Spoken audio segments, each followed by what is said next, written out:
예수 믿는 사람이라며 또 세례 받았으면 우리가 두 개는 외웁니다. 하나 뭔가 하면 주기도문입니다. 또 하나가 사도신경이죠. 10계명부터는 이제 애매합니다. 한번 물어볼까요? 근데 주기도문하고 사도신경은 이제 누구나 다 외우지요.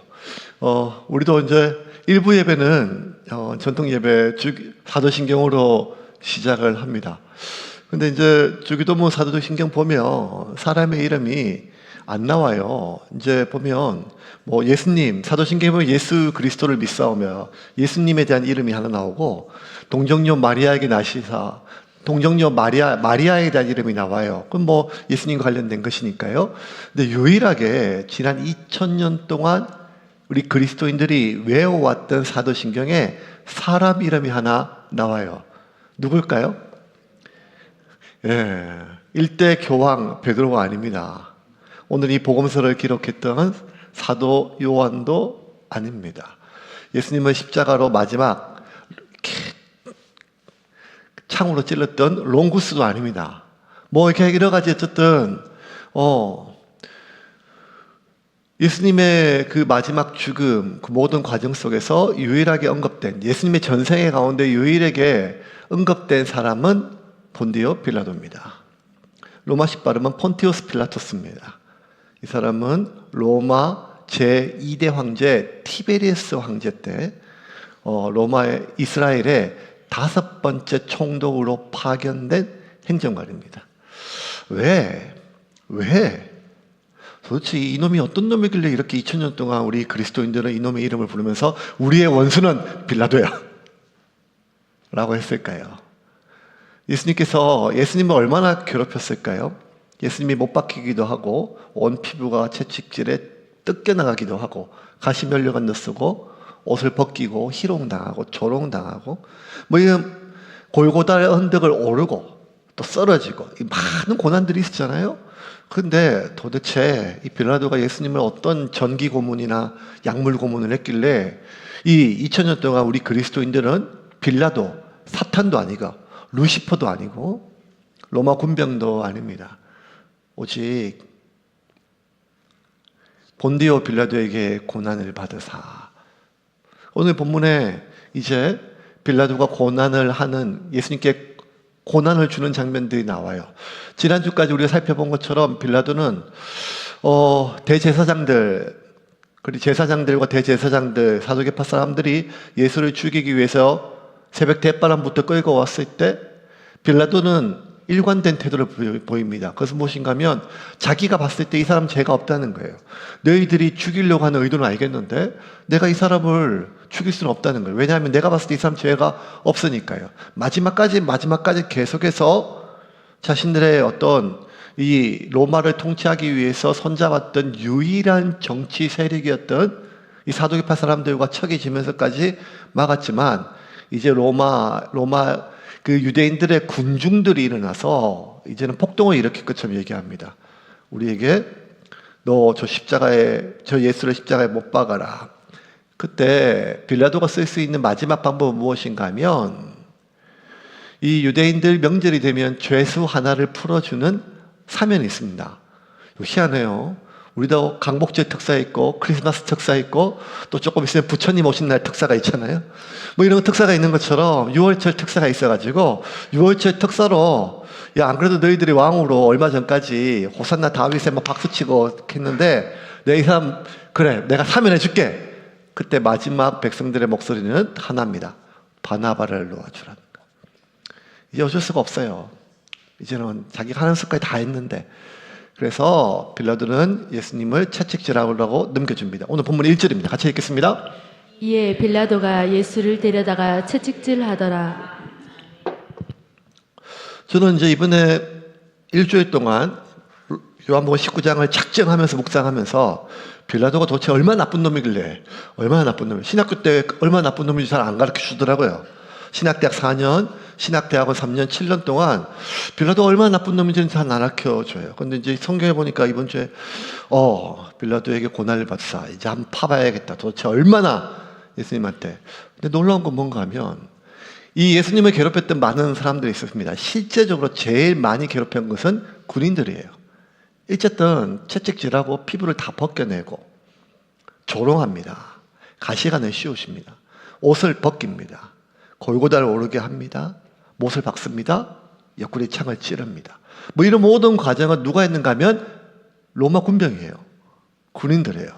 두 번째 세력들은 제사장과 대제사장 무리입니다. 이들은 끊임없이 예수를 십자가에 못 박으라고 해요. 우리가 패션 오브 크라이스트라고 하는 멜 깁슨 감독이 만든 영화를 보면 마지막 예수님이 십자가에 장면이나 이런 장면에 까만 옷을 입고 머리에 모자를 이렇게 쓰고 했던 이러한 종교인들은 제사장들, 대제사장, 그리고 그들을 따르는 무리들입니다. 사두개인들입니다. 그리고 약간의 바리새인들입니다. 이 사람들은 끊임없이 지금 예수를 죽이려고 하고 죽이라고 하고 또 실제로 예수를 고문하고 때리고 능욕했던 것은 로마 군병들이에요. 17장, 18장, 19장을 아무리 살펴봐도 전체적으로 이 중에 예수를 살리고자 애쓴 사람은 빌라도밖에 없어요. 이게 너무 의문이었어요. 아니, 빌라도는 우리가 지난주까지 살펴봤던 18장만 해도 계속 지금 빌라도가 했던 그 멘트는 하나밖에 없어요. 나는 이 사람에게 죄를 찾지 못하겠다는 거예요. 심지어 예수님을 채찍질하도록 넘겨준 것도 이 끊임없이 반복적으로 예수를 십자가에 못 박으라고 소리치고 주장하고 자신의 뜻을 굽히지 않는 그 제사장 무리에게 내가 예수를 때리고 채찍질하고 고문해서 신문에 받는데도 이 사람은 죄를 찾지 못하겠다는, 예수가 무죄하다는 것을 증명하기 위해서 예수를 채찍질에 넘겨주었어요. 4절 볼까요? 같이 읽겠습니다. 빌라도가 다시 밖에 나가 말하되 보라 이 사람을 데리고 너희에게 나오나니 이는 내가 그에게서 아무 죄도 찾지 못한 것을 너희로 알게 하려 함이로다 하더라. 내가 예수한테 아무 죄도 찾지 못한 것을 너희에게 알게 하려고 채찍질해서 고문해가지고 신문했는데 죄가 없다는 거예요. 일촉즉발이에요 지금. 그랬더니 이제는 대제사장과 부하들 무리뿐만 아니라 많은 군중들을 데려왔어요. 이 제사장들이, 사두개파 사람들이 군중들을 몰고 와서 예수를 죽이려고 급박합니다. 소리칩니다. 금방이라도 폭동이 일어나기 직전입니다. 그런데 빌라도요, 강단이 있어요. 나는 못 죽인다는 거예요. 6절 같이 읽겠습니다. 대제사장들과 아랫사람들이 예수를 보고 소리질러 이르되 십자가에 못 박으소서 십자가에 못 박으소서 하는지라. 빌라도가 이르되 너희가 친히 데려다가 십자가에 못 박으라. 나는 그에게서 죄를 찾지 못하였노라. 나는 그에게서 죄를 찾지 못하겠느라. 이 정도면 선지자 아니에요? 아니 지금 이 팔레스틴 땅에서 제사장, 대제사장, 바리새인들 뭐 누구 하나 다 하나님의 아들 예수를 죽이려고 하는데, 심지어 예수님을 곁을 지켰던 12제자까지 다 도망갔거든요. 베드로 저주하고 가고. 그러니까 지금 이 예루살렘뿐만 아니라 이 유대 땅 전체에서 예수가 죄가 없다고 하는 사람은 공교롭게도 이방인 폰티오스 필라토스밖에, 이상한 사람밖에 없어요. 그것도 목숨 걸고 지금 금방 폭동이 일어나는데요. 사람들까지 동원해가지고 지금 내가 밀란을 일으켜서라도 우리는 죽여야겠다. 봤지? 밀란 곧 일어날 거다. 그런데 여기 또 버티는 거예요.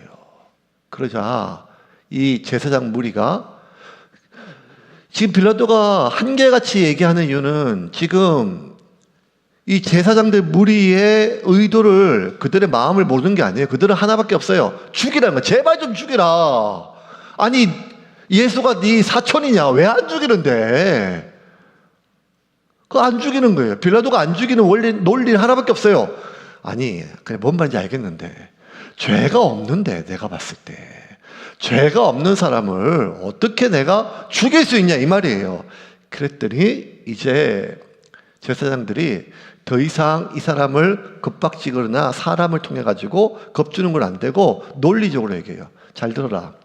우리에게는 법이 있다. 근데 그 법은 율법이다. 이 율법은 네가 알다시피 유대인들이 우리에게 이 율법은 모세의 율법은 토라는 단순히 종교법이 아니라 삶의 근본이다. 우리는 이 법밖에 없다.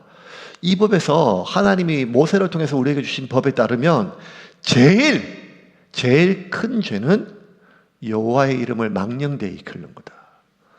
그래서 우리는 겉으로 하나님을 우리가 아버지로 믿지만 하나님께 기도할 때 감히 하나님의 이름 야훼 여호와를 한 번도 태어나서 내가 부르지도 못했다. 그렇게 수없이 많이 성경에 하나님의 이름이 나와도 우리는 그 이름조차 부르지 못해서 거룩한 이름이라 아도나이로 불렀다. 우리는 하나님이 임재의 상징이 있는 하나님의 법궤가 있는 그 땅에 대제사장도 1년에 한 번밖에 못 가고 제사장 우리도 못 들어간다. 하나님은 그런 분이다. 거룩한 분이다. 이름조차 우리가 올릴 수 없는 분이다. 그게 우리의 법이다. 그런데 저 갈릴리에서 내려온 나사렛 잡놈 저 예수란 놈이 자기가 하나님의 아들이란다. 그건 우리가 용납할 수 없다. 우리가 하늘이 두 쪽 나도 저놈하고 같이 살 수가 없다. 하나님의 이름조차 우리가 부를 수 없는데 지가 어떻게 감히 하나님의 아들이라고 얘기를 하냐.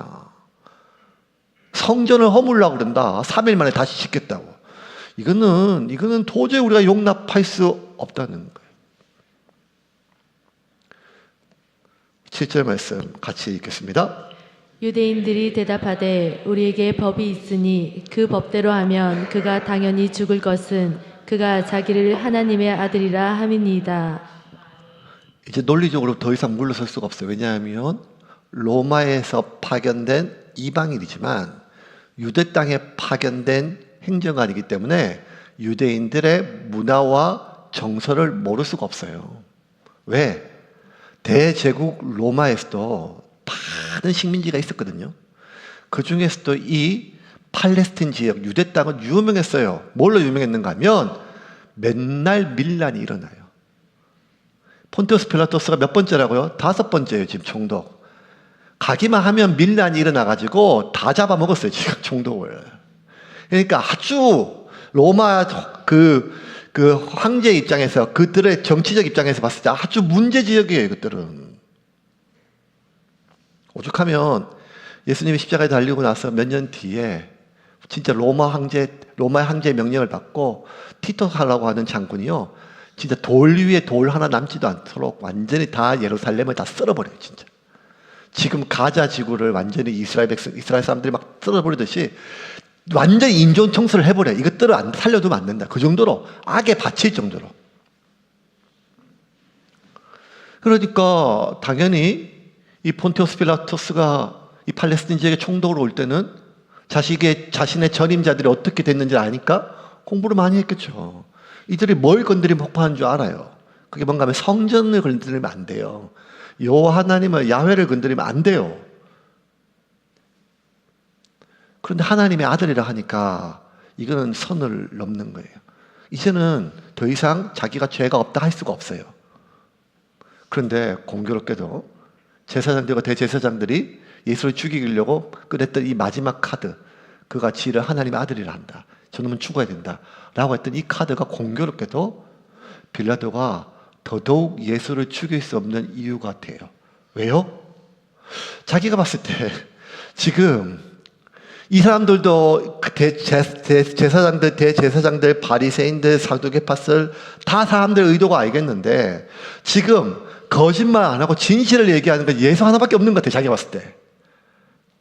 근데 뭐라고 얘기하는가 하면 이 인간이 자기가 자기를 하나님의 아들이라고 얘기한 게 더 이상 이 예수의 말을 무시할 수 없는데, 이 사람 거짓말 안 하는데 자기를 하나님의 아들이라 하는 말에 빌라도가 두려움을 느껴요. 8절 같이 읽겠습니다.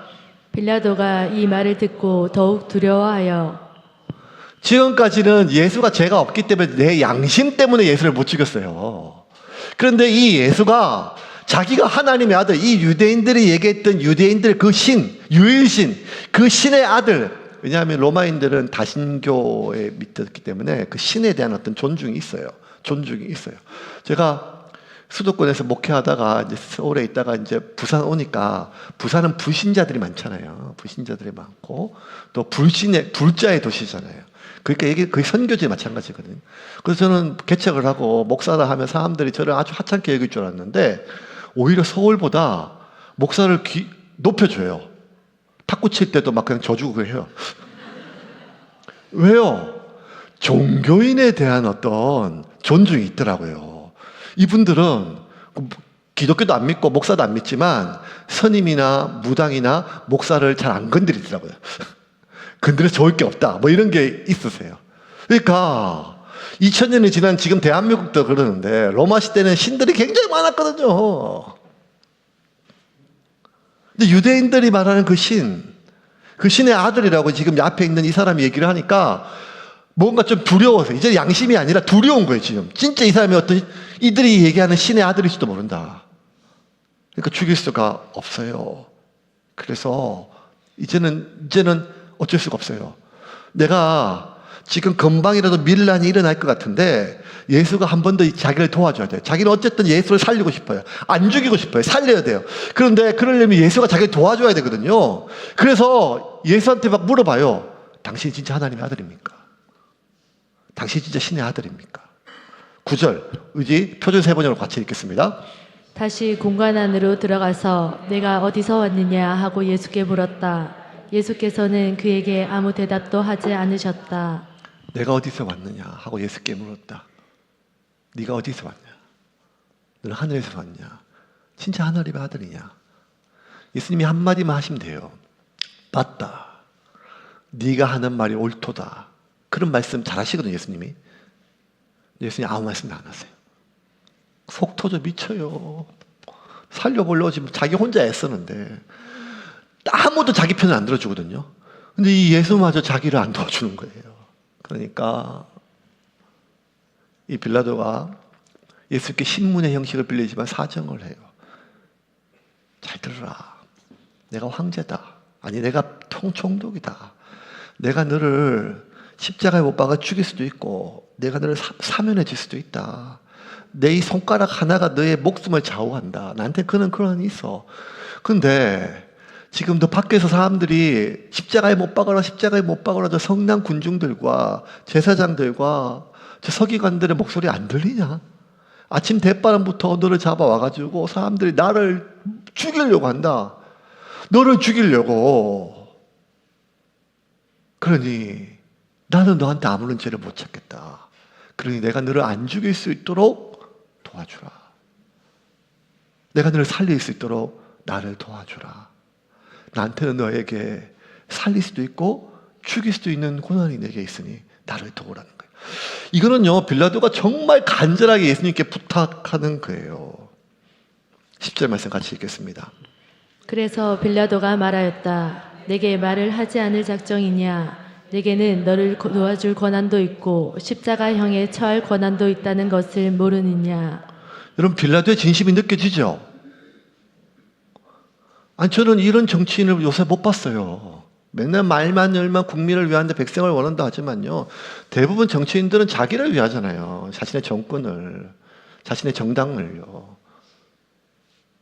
근데 지금 이렇게 안 그래도 지금 밀란의 대장이었던 본거지였던 유대 땅에서 밀란이 일어나기 직전이에요. 지금 밀란이 항상 자주 일어나는데 밀란이 일어나는 곳에 중심지가 어딘가 하면 저 북쪽 갈릴리예요. 갈릴리. 왜냐하면 예루살렘 쪽에는요 그래도 수도라서 어쨌든 로마 정권과 결탁해가지고 자신의 기득권을 유지하려고 하는 돈이 많은 그러한 지배계층들, 성경에는 장로로 번역됐지만 귀족들이 있었어요.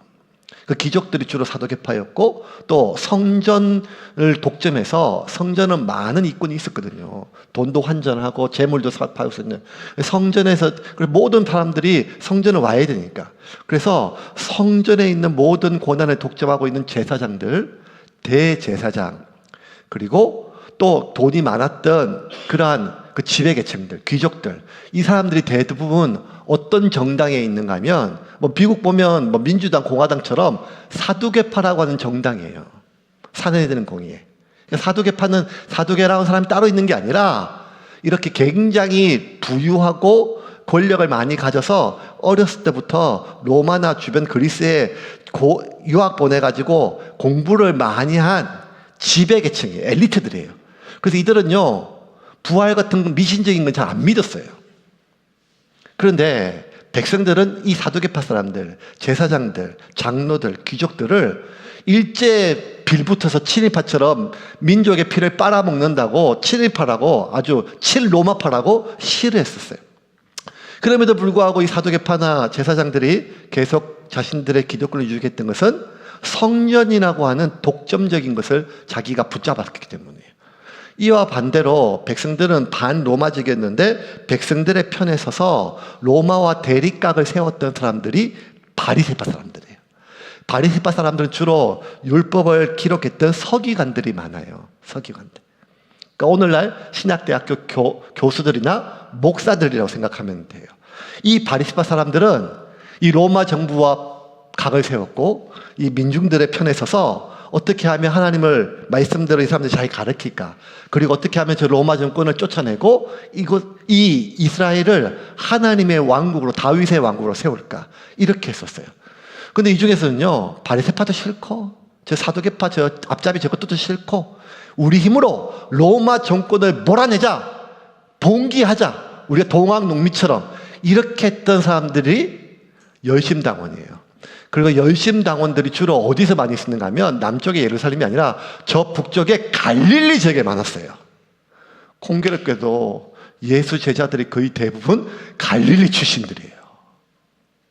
그리고 실제 열심당원으로 칼을 품고 다니는 사람도 예수님의 12제자 안에 있었고, 이런 복잡한 상황 속에서 지금 빌라도가 이 밀란을 막고 자기 임기 끝까지 밀란이 일어나지 않도록 계속해서 안정적으로 이 팔레스틴 지역을 통치하기 위해서는 사두개파와 제사장들과 반드시 손을 잡아야 돼요. 근데 그거 지금 무너지기 직전이거든요. 밀란이 일어나기 직전이란 말이에요. 그러면 자신의 모든 기득권을 지금 내려놓은 거예요, 지금. 자신이 지금 잘릴 수도 있어요. 자신의 생명의 위협을 느낄 수도 있어요. 그런데도 불구하고 빌라도가 마지막까지 나는 너를 살리고 싶다, 죽일 수 없다는 거예요. 아니, 이렇게까지 하는 공무원 봤어요, 여러분? 저는 이런 공무원 우리 교회는 이수연 집사 빼고는 못 봤어요. 아니, 이런 공무원을, 이런 대통령을, 이런 정치인을 누가, 이 정도면 진짜 저는 뭘 보는가 하면 예수님이 십자가에 돌아가시고 한 50년쯤 뒤에 예수님의 제자 중에 가장 나이가 어렸던 사도 요한이 이 에베소에서 반모섬에서 이 요한 성경 복음을 쓰고 있거든요. 나이가 90세가 다 돼가지고 자기가 알거든요.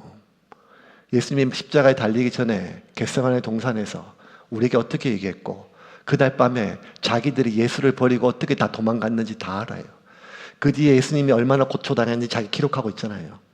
모든 사람들이, 이 땅에 존재하는 모든 사람들이 예수를 죽이려고 애썼는데 오직 폰티우스 필라토스 이 한 사람만이 예수를 살리려고 수없이 많은 댐이 무너지기 직전인데도 그 댐을 온몸으로 막고 있는 것을 지금 자기가 기록하고 있어요.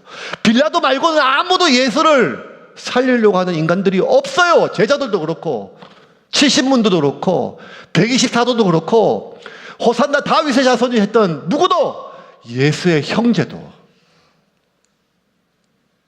빌라도만 이렇게 해요.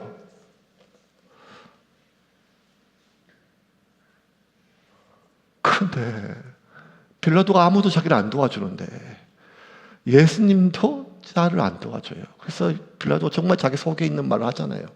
내가 당신을 살릴 수 있고 죽일 수 있어. 그 고난이 나한테 있어. 거짓이 하나도 없어요. 나는 당신을 살리고 싶소. 나를 도와주시오. 정말 솔직하게 진심을 얘기해요. 예수님 뭐라고 얘기했을까요? 당신의 마음을 알겠어. 나는 하나님의 아들이요. 그런데 이게 기대했던 말인데 예수님 뭐라고 얘기한가 봅시다. 11절 같이 읽겠습니다.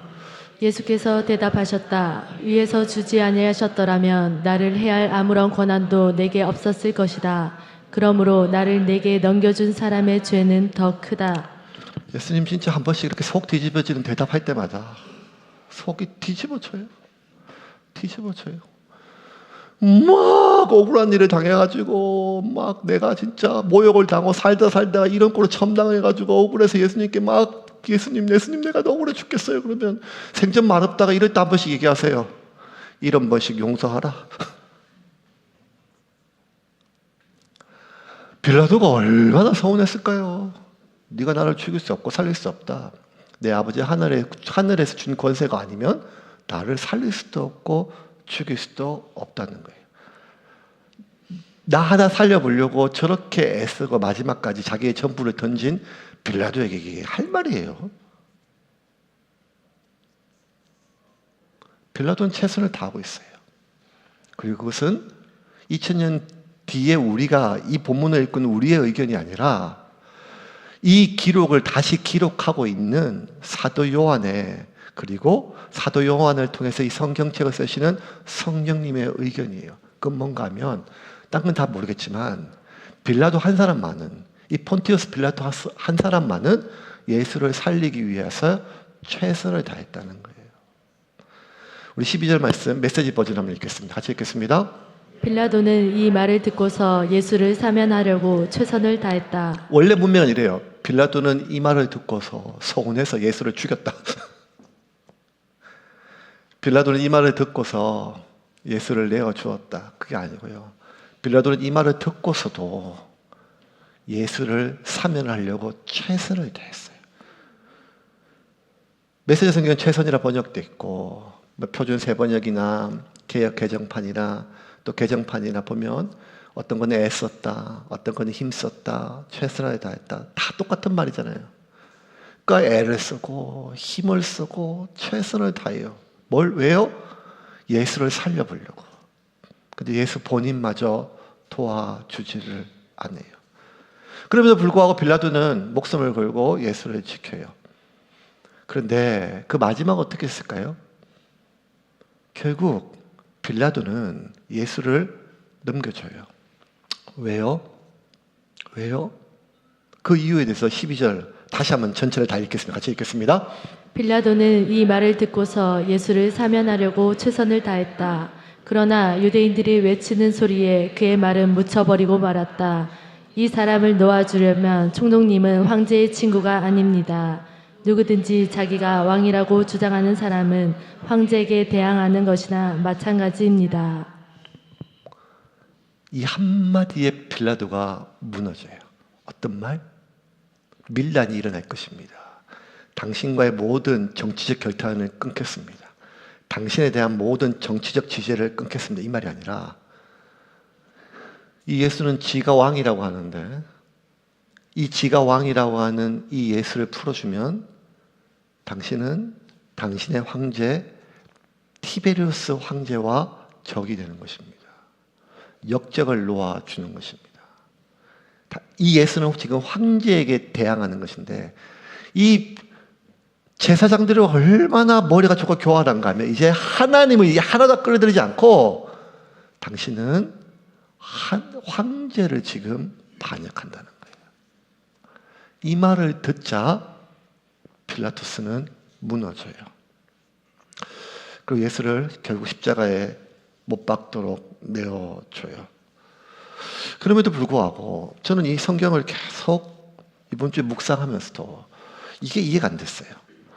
아니, 이 정도면 정상 참작이 아니라 베드로도 도망가고 예수를 팔아먹은 유다도 있잖아요.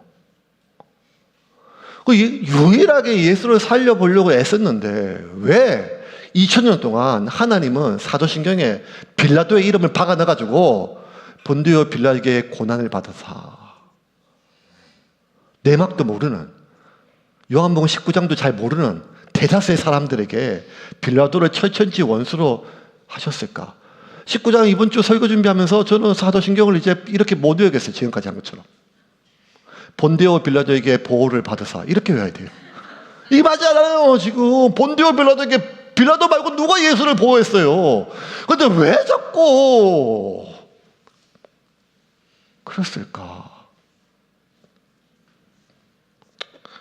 그냥 시키는 대로 외우고 믿으면 되는데 이렇게 꼬름하게 생각하니까 자꾸 인생이 신앙이 복잡한 것 같아요. 그냥 빌라도 나쁜 놈 이러면 되는데. 빌라도는 예수를 살려보려 애를 썼죠. 죽음을 막아보려 애를 썼어요. 자신의 몇 번이나 강조했지만 자신의 직업적 안정을 위해서 꼭 도움이 필요했던 이 사두개파 사람들의 정치적 지지를 다 포기하고 백성들의 밀란을 일으키고 그 모든 안정들, 자신의 어떤 인사고가, 정치 편견들, 자신에 대한 모든 백성들의 재신임, 그거를 포기하고서라도 어떤 한 사람의 죄 없는 사람, 하지만 그는 지금 죄인으로 잡혀왔고 채찍질 당하고 옷이 벗겨지고 그리고 지금 내가 손가락 하나만 까딱하면 언제든지 죽을 수 있는 나에게 아무런 덕이 되지 않는 도움이 되지 않는 힘없는, 아니 힘이 없다기보다는 아무것도 아닌 벌레 같은 존재인데 그 사람은 한 사람을 위해서 자신의 가지고 있는 모든 정치적 자산들을 지금까지 지키고자 했던 자신의 가문을 자신의 미래를 다 내려놓을 수 있는 사람이 얼마나 있겠어요? 저는 매년 그렇지 않겠지만 한 번씩 교단들의 총회가 열려서 총회장이 되겠다고 서로 높아지려고 하는 어떤 그런 종교인들을 보면, 아니면 봉헌사에 많은 선임들이 서로 격투기를 하면서 조계사 총무원장이, 조계종 총무원장이 되기 위하여 그 얌전한 선임들이 쿵우를 쿵푸를 할 때, 아니면 교황이 서거해서 서로 자기 이름을 뽑아가지고 추기경들이 3박 4일이 아니라 5박 6일 동안 교황이 선출되지 않아서 밑에 있는 신도들이 교황이 선출되기 전까지는 못 나온다, 밥도 먹지 마라, 이렇게 할 정도로 서로 높아지려고 하는 성직자들, 서로 자기가 정권을 잡으려고 하는 정치인들, 끝까지 자기의 잘못을 인정하지 않는 목회자들, 이 수많은 사람들 틈에서 평생 자기가 지켜왔고 쌓아왔던 모든 정치적 자산과 진로와 장래를 포기하면서까지도 자기한테 1도 도움될 수 없는, 하지만 죄가 없다는 이유로 죄 없는 사람을 내가 죽일 수 없다고 자신의 모든 것을 포기할 수 있는 사람이 누가 있어요? 이 정도면 본티오 빌라투스는 성인이에요. 최선을 다했어요. 왜 이랬을까요? 왜 이랬을까요? 그 이유에 대해서 제가 조금 조사를 해보니까 유대 전성이나 아니면 야사에 의하면 이 폰티오스 빌라토스의 아내가 이 유대 땅에 있으면서 예수님의 제자들의 말씀과 예수님의 말씀을 들었대요. 그리고 그의 마음속에 이분이 정말 선지자고 선생이고 하나님의 아들일지도 모른다는 생각이 있는 모양이에요. 그래서 이날 아침에 이 사모님이 나가는 그 빌라도를 붙잡고, 여보, 그분은 죄가 없는 분이에요. 하나님의 아들일 수도 있어요. 그분을 살려주세요. 이렇게 얘기를 했다는 것이 들려요. 성경에 없지만 우리가 알다시피 여러분, 사장님보다 높은 게 사모님 아닙니까? 사모님의 결정이 곧 회장님의 결정이잖아요. 그러니까 그래서 어떻게 살려보려고 애를 썼다, 이렇게 할 수도 있겠어요. 근데 제가 보는 관점은 뭔가 하면, 그건 성경에 없는 얘기니까, 성경에 나와 있는 내용만 봤을 때 유추할 수 있는 것은 빌라도가 이렇게 마지막까지 무리하는 이유는 빌라도가 가지고 있는 신념이었어요. 양심이었어요. 그게 뭔가 하면 빌라도가 하는 말 한마디밖에 없어요. 이 사람은 죄가 없다는 거예요. 죄가 없는 사람을 내가 어떻게 죽이냐는 거예요. 양심이에요, 양심. 내가 양심을 팔 수 없다. 이 사람은 굉장히 신념이 강하고 양심을 지키려고 애를 쓰는 사람이에요. 자신의 어떤 사욕을 위해서. 그게 아니라 양심이 중요한 사람이에요. 나 이런 사람 참 멋있잖아요, 우리가. 근데 이런 총독 정도가 되면 보좌관들이 있거든요. 이 보좌관들이 지금 보니까 너무 속이 터지는 거예요. 아니, 왜 총독이 이렇게 무리를 줄까, 정치적으로. 지금 저 사두개파 사람들을 이러면 안 되거든요. 저들과 척을 지면 안 돼요. 지금 밀란이 일어나기 직전인데 끝까지 예수를 변호하는 이 모습은 끓는 기름에 지금 자꾸 불을 지피는 거예요. 아니, 아무리 사모님이 계셔도 그렇지 이럴 수 없다. 이건 지금 다 죽자는 얘기다. 얼마나 애가 타요. 왜 빌라도가 총독이 이러는지 모르겠어요. 보좌관들이 지금 다 누가 봐도 왜 이렇게 하는지 모르겠어요. 빌라도가 이렇게 하는 것은 죄가 없기 때문에요. 죽일 수 없기 때문에. 그리고 또 하나, 마지막 8절에 보니까 진짜 이 사람이 자기가 말하는 대로 이 유대인들의 신의 아들일 수 있겠다고 하는 생각이에요. 그걸 부정할 수 없겠어요. 그러니까 이 사람을 죽일 수가 없는 거예요. 그런데 그랬던 빌라도가 왜 일순간에 무너졌을까요? 예수를 십자가에 못 박으라고 내던졌을까요? 딱 한마디, 황제였어요. 네가 예수를 살리면 너는 황제를 반역한 것이다. 이거는 빌라도가 넘을 수 없는 선이었어요. 왜요? 빌라도에게 있어서 황제는 신이었거든요. 직장 상사가 아니라. 이 황제는요, 티베리우스는요, 로마의 황제는요, 실제 신이었어요. 애굽의 황제 파라오가 태양신 라의 아들인 것처럼 이 로마의 황제는요, 하늘의 신, 전쟁의 신 마르스의 아들이에요. 그래서 황제에게 제사를 지내요. 황제는 신이에요.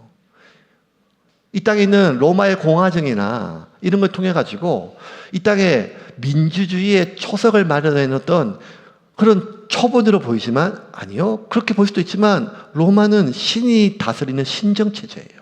신의 말을 누가 어겨요? 황제는 신이니까. 그래서 빌라도에게 있어서 신은 황제였어요. 왜? 그 황제가 자기를 죽일 수도 있었고 더 높은 자리로 올릴 수도 있었어요. 그래서 내가 저 사두개인들과 저 제사장들과 대제사장과 저 수많은 민중들의 말은 내가 거스를 수 있지만 나의 신인 황제 티베리우스를 거스를 수는 없는 거예요. 그럼 이제 명확해요. 이 빌라도가 자신의 양심을 지키기 위하여, 자신의 신념을 지키기 위하여 죄 없는 사람을 살리기 위하여 이렇게 애쓴 것은 그를 위하여 자기가 수많은 정치적 자원과 자신의 미래 진로, 자신의 가문을 대가 지불한 것처럼 보이지만 아니요. 사실은 자신을 죽일 수도 있고 살릴 수도 있는 것은 황제 한 사람뿐이에요. 제사장들이 윽박 지를 수는 있어요. 수많은 유대인들이 소리칠 수는 있어요. 그래도 제사장들이 자기를 죽일 수는 없어요. 저 군중들을 억압할 수 있는 군대는 자기가 가지고 있어요. 하지만 자신이 섬기고 있는 이 황제는 자기를 십자가에서 죽일 수도 있었고 자기를 살릴 수도 있어요. 그래서 이 빌라도가 사실은 예수를 살리기 위하여 최선을 다했고 자신의 전부를 대가 지불한 것처럼 보이지만 본질은 그는 아무것도 아직 건드려지지가 않은 거예요. 왜? 자신의 전부는 자신이 신으로 섬기고 있는 자신의 황제 티베리우스의 손에 있기 때문이에요. 그래서 이 예수가 신의 아들일 수 있음을 부정할 수 없었지만 그럼에도 불구하고 이 예수가 이 유대인들이 말하는 신의 아들이고 이가 신일 수도 있지만 나는 나의 신 티베리우스를 선택한다는 거예요. 버릴 수는 없다는 거예요. 그래서 본디오 빌라도는 자신의 신을 위해서 자신이 거부할 수 없었던 또 다른 신의 아들인 예수를 십자가에 못 박아 내어 주었습니다. 16절 같이 읽겠습니다. 이에 예수를 십자가에 못 박도록 그들에게 넘겨주니라. 그러면 여기서 왜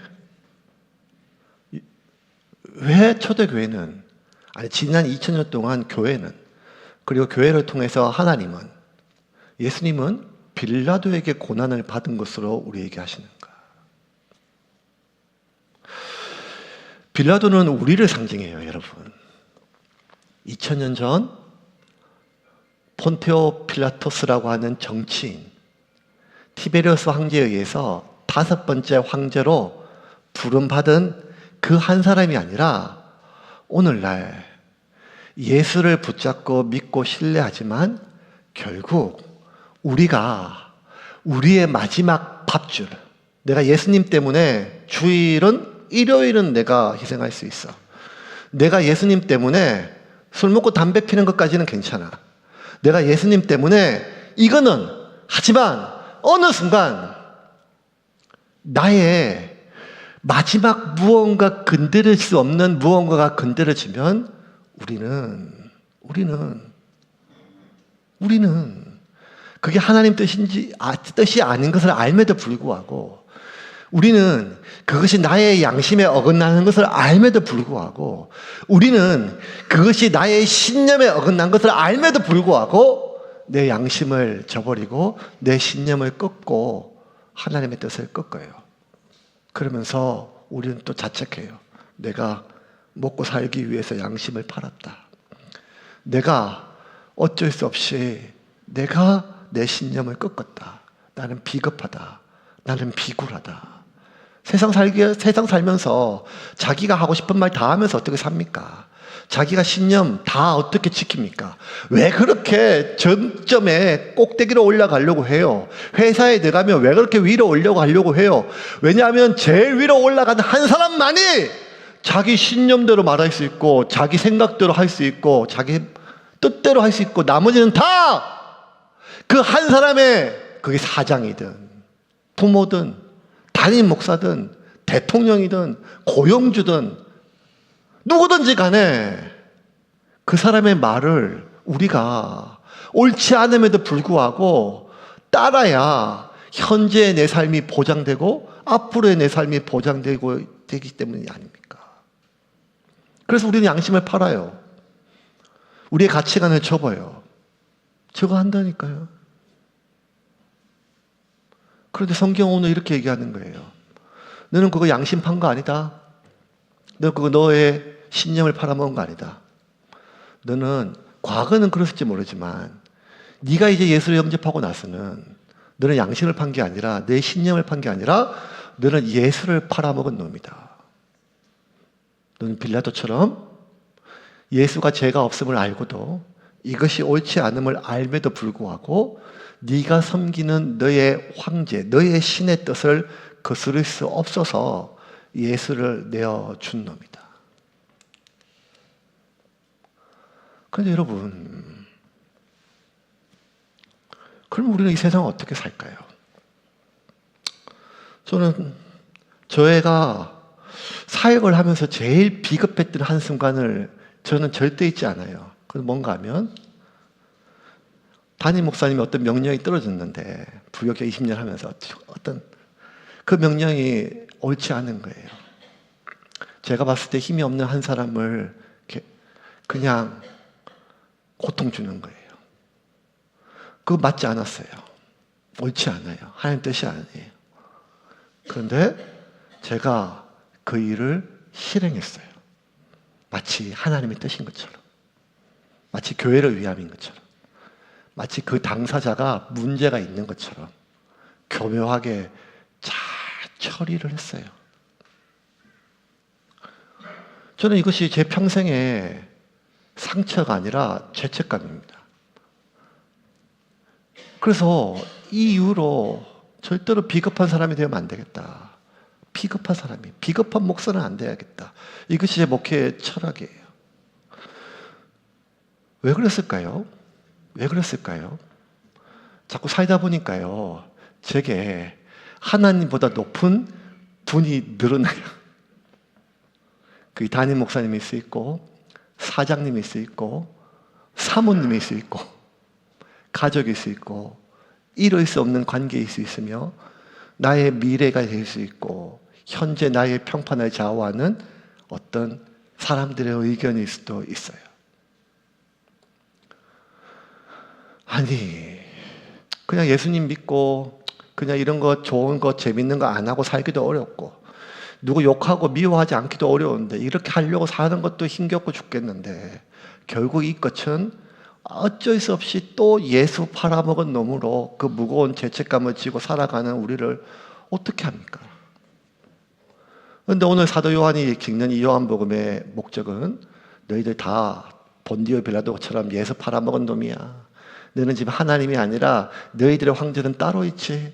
우리를 비꼬는 말씀이 아닙니다. 그 황제를 죽여라. 그 황제를 꺾어라. 그 황제를 포기해라. 그 돈을, 그 미래를, 현재를, 너의 삶을 포기하고 광야로 와라. 이렇게 얘기하지 않습니다.